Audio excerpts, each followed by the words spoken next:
हाय guys, नमस्ते and welcome to my channel accounts की पाठशाला। आज हम लोग पढ़ेंगे इंट्रोडक्शन ऑफ अकाउंटिंग, जो क्लास 11 का फर्स्ट चैप्टर है और हमारे कॉमर्स का बेस है। इसी के बेसिस पे हम लोग आगे सीए, एमबीए, बीकॉम, एमकॉम करेंगे। तो इसी मोटिव के साथ आज हम लोग स्टार्ट करते हैं। इस चैप्टर को मैंने 2 पार्ट में बांटा है। आज हम लोग पढ़ेंगे need of accounting and meaning of accounting. तो देख गाइस, सबसे पहले जब हम लोग इंग्लिश पढ़ना सीखते हैं तो उसके लिए हम लोग ABCD सीखते हैं। उसी तरीके से जब हिंदी लैंग्वेज जानते हैं तो उसके पहले हम लोग आ ई सीखते हैं। ठीक उसी तरीके से अकाउंट्स भी एक बिजनेस लैंग्वेज की तरह है, जिसको कि हम लोग बिजनेस वर्ल्ड में यूज करते हैं। जैसा कि आप सभी लोग जानते हैं कि बिजनेस में गुड्स एंड सर्विसेज का सेल और परचेज होता है। अगर हम लोग किसी को सर्विस प्रोवाइड करते हैं या गुड्स को सेल करते हैं तो उसके अगेंस्ट में पेमेंट रिसीव करते हैं। ठीक उसी तरीके से अगर हम लोग किसी से सर्विस लेते हैं या गुड्स को परचेज करते हैं तो उसके अगेंस्ट में पेमेंट करते हैं। बिजनेस में और भी कई तरीके का खर्च होता है, जैसे कि रूम रेंट देना, सैलरी देना, इलेक्ट्रिसिटी बिल देना, वाटर बिल देना, कमीशन देना, एक्सेट्रा। तो हर एक बिजनेसमैन अपने बिजनेस को अच्छे तरीके से रन करना चाहता है। वो चाहता है कि उसका बिजनेस अच्छे तरीके से रन हो। When he started a business with a capital, then how much they have gained or lost during the year. उसे वो पता होना चाहिए कि उसको उस बिजनेस से कितना प्रॉफिट हो रहा है, कितना लॉस हो रहा है, जिसके लिए उसके पास एक रिटेन इंफॉर्मेशन होना चाहिए। क्योंकि हर एक ट्रांजेक्शन को याद रखना तो पॉसिबल है नहीं, इसलिए हर एक चीज का रिटर्न इंफॉर्मेशन होना चाहिए, जिसमें कि बिजनेस के सारे ट्रांजेक्शन डे टू डे एक कंप्लीट और सिस्टमेटिक वे से रिकॉर्ड हो। जब कोई बिजनेसमैन अपना डे टू डे कंप्लीट और सिस्टमेटिक वे से रिकॉर्ड रखेगा तब उसे आसानी से पता चलेगा कि वो किसको कितने का मटेरियल सेल किया है, कितने का मटेरियल परचेज किया है, किससे कितना अमाउंट लेना है, किसको कितना देना है, कितना प्रॉफिट हुआ, कितना लॉस हुआ, कितना इनकम है, कितना एक्सपेंस है, at the end of the year उसके पास कितना कैपिटल बचा हुआ है। तब जाके उसको उसके बिजनेस का फाइनेंशियल पोजीशन का पता चलेगा। और एक बार जब वो एक सिस्टमेटिक रिकॉर्ड रखेगा तो कोई भी सामने वाला पार्टी, कोई भी अदर पार्टी उसके साथ छल कपट धोखाधड़ी नहीं कर सकता है, क्योंकि उसके पास एक रिटन इंफॉर्मेशन होगा। जब भी कोई बिजनेस में एक मिसहैप हो जाए, जैसे चोरी का हो जाना या घपला हो जाना, तो उसके बेसिस पे वो कोर्ट ऑफ लॉ में एविडेंस के तौर पे अपने डॉक्यूमेंट को प्रूव भी कर सकता है। और जब वो एक प्रॉपर मेंटेन रिकॉर्ड रखेगा तो उसके बेसिस पे वो बहुत ही आसानी से अपने इनकम टैक्स को या GST को असिस्ट कर सकता है और गवर्नमेंट को पे कर सकता है। तो गाइस, एक सिस्टमैटिक और प्रॉपर रिकॉर्ड रखना ही अकाउंटिंग है, जो हर टाइप के बिजनेस में अकाउंटिंग की जरूरत पड़ती है। तो अब हम लोग जानेंगे मीनिंग ऑफ अकाउंटिंग, जो बुक में दिया हुआ है। बुक में क्या है? Accountancy is a systematic process. It is a systematic process means it is not a random process की जैसे हम लोग आगे पीछे करके किसी भी चीज को दिखा रहे हैं। ये सिस्टम वाइज चलेगा।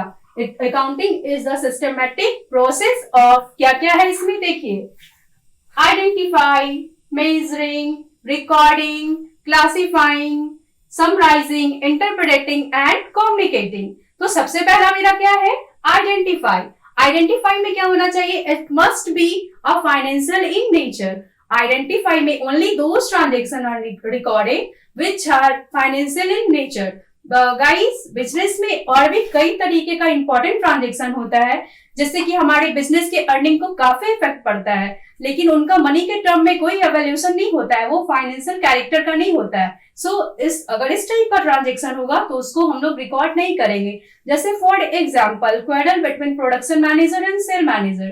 प्रोडक्शन मैनेजर और सेल मैनेजर के बीच में झगड़ा हो जाना, या फिर स्ट्राइक बाय द एम्प्लॉय, या started a new business by the other competitor. तो ये सब कारण से भी हमारे बिजनेस के अर्निंग को काफी इफेक्ट पड़ता है, बट ये सब को हम लोग मनी के टर्म में एवेल्यूट नहीं कर सकते हैं। So that's why it is not recorded in the book. Second मेरा क्या है? सेकेंड मेरा है measuring. It must be in monetary value. इसको हम लोग मॉनेटरी वैल्यू में एवेल्यूट कर पाते हैं। जैसे for example, a businessman purchase 10 truck at the rate of 1 lakh each। इसको हम लोग मनी के टर्म में एवेल्यूट कर सकते हैं। सो इसको हम लोग रिकॉर्ड करेंगे। उसके बाद थर्ड है मेरा क्या? रिकॉर्डिंग। रिकॉर्डिंग में जितने भी बिजनेस का ट्रांजेक्शन होगा उसको डे टू डे जो भी ट्रांजेक्शन होगा उसको हम लोग रिकॉर्ड करेंगे। कैसे रिकॉर्ड करेंगे? अगर बिजनेस का साइज अगर मेरा स्मॉल है तो हाँ नंबर ऑफ ट्रांजेक्शन भी कम होंगे। जब नंबर ऑफ ट्रांजेक्शन कम होंगे then all the transactions are firstly recorded in the book and this book is known as journal book. Similarly, अगर बिजनेस का साइज अगर बड़ा होगा तो वहाँ नंबर ऑफ ट्रांजेक्शन भी ज्यादा होगा, तो वहां क्या करेंगे? जर्नल आर फर्दर सब डिवाइडेड, जर्नल को हम लोग सब डिवाइड करेंगे वेरियस सब्सिडरी बुक में। तो आइए जानते हैं सब्सिडरी बुक क्या क्या होता है। हमारा सब्सिडरी बुक होता है cash book, purchase book, cell book, purchase return book, cell return book, bill receivable book, bill payable book and large journal proper. तो ये एक टाइप का मेरा सब्सिडरी बुक है जिसको कि अगर बिजनेस का साइज मेरा अगर लार्ज होता है, नंबर ऑफ ट्रांजेक्शन ज्यादा होते हैं, वहां पे हम लोग जर्नल को डिवाइड कर देते हैं सब्सिडरी बुक में। तो ये मेरा हो गया क्या? रिकॉर्डिंग करने का काम। आफ्टर रिकॉर्डिंग हम लोग करेंगे क्या? क्लासीफाई। क्लासीफाई में क्या होता है? जो भी ट्रांजेक्शन को हम लोग रिकॉर्ड किए हैं उसको हम लोग अब क्लासीफाई करेंगे। When all the transactions are recorded in the journal or in subsidiary book, then all transactions are classified. Classify कैसे करेंगे हम लोग? पहले सारे ट्रांजेक्शन का हम लोग पहले ग्रुपिंग करेंगे। ग्रुपिंग करने के बाद उसका एक सेपरेट हेड बनाएंगे और उस हेड को हम लोग क्या जानते हैं? उस हेड को हम लोग लेजर के नाम से जानते हैं। जैसे फॉर एग्जाम्पल बिजनेस में बहुत सारा डे टू डे परचेज हुआ होगा या सेल हुआ होगा या कोई कस्टमर है जिसका नाम राम है, तो राम के नाम से बहुत सारे उससे रिलेटेड बहुत सारे ट्रांजेक्शन हुए होंगे। तो हम लोग क्या करेंगे? परचेज वाले को पहले ग्रुपिंग करेंगे, जहां जहां परचेज हुआ है उसका एक ग्रुप बनाएंगे, जहां जहां सेल हुआ है उसका एक ग्रुप बनाएंगे। ग्रुपिंग करने के बाद उसका एक सेपरेट अकाउंट बनाएंगे हम लोग परचेज के नाम से, purchase account, sale account, Ram के नाम से एक अकाउंट बनाएंगे, राम्स अकाउंट। तो इस अकाउंट को हम लोग किस नाम से जानते हैं? लेजर। उस अकाउंट को हम लोग लेजर के नाम से जानते हैं। आफ्टर क्लासिफिकेशन हम लोग पढ़ेंगे समराइजिंग। समराइजिंग क्या है? समराइजिंग एक तरह का आर्ट है जिसको कि हम लोग क्लासिफाइंग डाटा जो आता है उसको हम लोग वेल मैनर से दिखाते हैं, जो बिजनेस के जो भी मैनेजमेंट है और यूजर है उनके लिए काफी हेल्पफुल होता है। तो समराइजिंग में हम लोग जितने भी जो भी बिजनेस का जो भी फाइनेंशियल ट्रांजेक्शन हुआ है उसको हम लोग रिकॉर्ड करेंगे और उसका एक नेट रिजल्ट लाते हैं हम लोग कि उसका बिजनेस में प्रॉफिट हुआ है या लॉस हुआ है, जिसको जानने के लिए हम लोग क्या बनाते हैं? समराइजिंग में मेरा 2 टाइप का अकाउंट इन्वॉल्व होता है। एक मेरा ट्रायल बैलेंस, दूसरा होता है फाइनल अकाउंट। ट्रायल बैलेंस जो है हम लोग लेजर के बेसिस पे बनाते हैं trial balance. After preparation trial balance हम लोग बनाते हैं फाइनल अकाउंट। फाइनल अकाउंट क्या है? Final account shows the financial position of the business at the end of the year. End of the year आपके बिजनेस का फाइनेंशियल पोजीशन क्या है ये हमें पता चलता है फाइनल अकाउंट में। फाइनल अकाउंट में भी 3 टाइप का अकाउंट्स इंक्लूड है। क्या क्या है? सबसे पहले मेरा ट्रेडिंग अकाउंट है, फिर profit and loss account, then balance sheet. Trading account में हम लोग ग्रॉस प्रॉफिट और ग्रॉस लॉस को जानने की कोशिश करते हैं। उसके बाद हम लोग बनाते हैं profit and loss account. Profit and loss account में हम लोग with the help of gross profit और ग्रॉस लॉस जो भी आया है उसकी हेल्प से हम लोग नेट प्रॉफिट और नेट लॉस जानते हैं। उसके बाद देन लास्ट हम लोग बनाते हैं बैलेंस शीट। बैलेंस शीट क्या है? बैलेंस शीट एक स्टेटमेंट है जो कि बिजनेस में कितना मेरा बिजनेस का क्या फाइनेंशियल पोजीशन है वो बताता है। तो balance sheet is the statement which shows the financial position of the business at the end of the year. तो ये मेरा क्या हो गया? समराइजिंग। समराइजिंग में हम लोग बिजनेस के फाइनेंशियल पोजीशन के बारे में जान गए।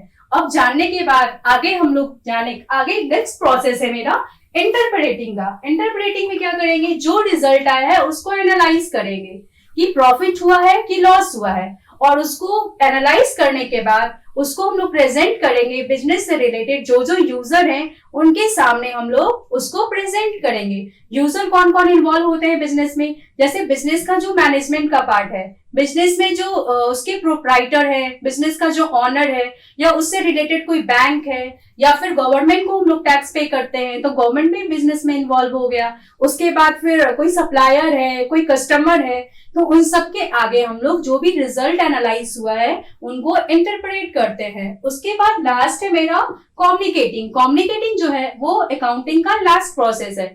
इसमें हम लोग जो रिजल्ट निकल के आया है as per their individual requirement, हम लोग उनको इंडिविजुअली उनको हम लोग कम्युनिकेट करेंगे। फॉर एग्जाम्पल, अगर बैंक से रिलेटेड कुछ प्रॉब्लम हुआ है तो हम लोग बैंक को कम्युनिकेट करेंगे। डेटर से रिलेटेड कुछ प्रॉब्लम हुआ है तो हम लोग डेटर से रिलेटेड उसको कम्युनिकेट करेंगे। डेटर्स मीन्स सप्लायर, जो सप्लायर से रिलेटेड अगर कुछ है तो हम लोग सप्लायर से करेंगे। तो ये क्या हो गया मेरा कम्युनिकेटिंग। तो ये पूरा मेरा हो गया इंट्रोडक्शन ऑफ अकाउंटिंग, मेरा यहाँ पे कंप्लीट हुआ। तो इस वीडियो को यहीं पे खत्म करते हैं और अगले अकाउंट्स की पाठशाला में हम लोग मिलते हैं वेयर मनी टॉक्स।